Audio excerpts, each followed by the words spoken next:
Special assistant to President Trump, Boris Epshteyn. Now, Boris, good to see you as always, my friend. We go way back. President Trump Tuesday is going to address joint session of Congress. What can we expect, and what do you want him to hit hard on? What notes?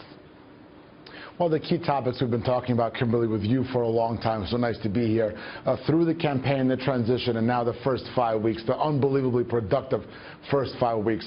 National security, the economy, cutting taxes, cutting regulations, and renewing that American promise, American spirit, and moving forward as a country to be more secure, to be more safe, and be better off as a nation.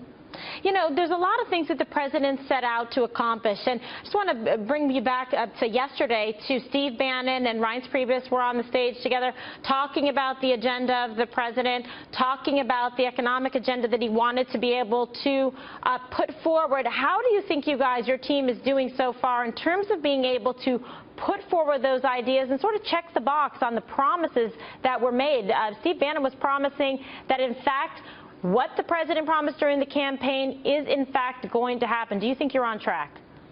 Oh, absolutely. Look at the numbers first 5 weeks.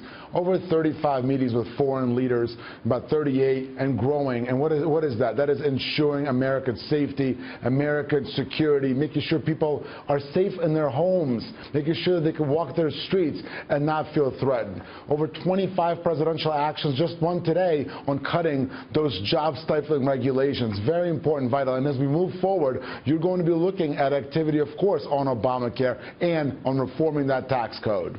All right, so you've been part of the team, you know, right from the beginning, part of the transition, et cetera. You see a lot of discussion in social media, in the mainstream media, on the press, about are there different factions or some warring interests within the administration? You're right there. Tell us, is it true or not? No, there's no warring factions. I mean, you saw that in the discussion between Steve Bannon and Reince Priebus.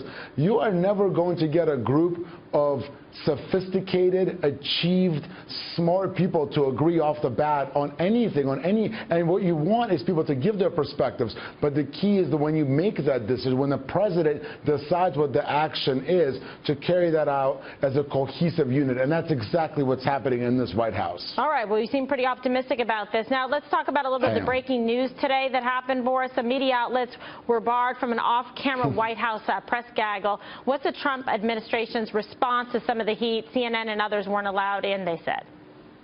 Well, CNN will do anything to feign shock and make it seem like they're somehow offended. Here's the bottom line here. The pool was represented. There's a reason the pool exists. So the TV pooler and the print pooler were present, and the whole gaggle was transcribed. So there's plenty of access to everything that was said. And all this, you know, shock is absolutely overblown. Okay, so there wasn't like a little timeout list or anything like that where people were put baby in the corner and not in the room in the gaggle. No, not at all. It's not like Saturday Night Live or anything like that.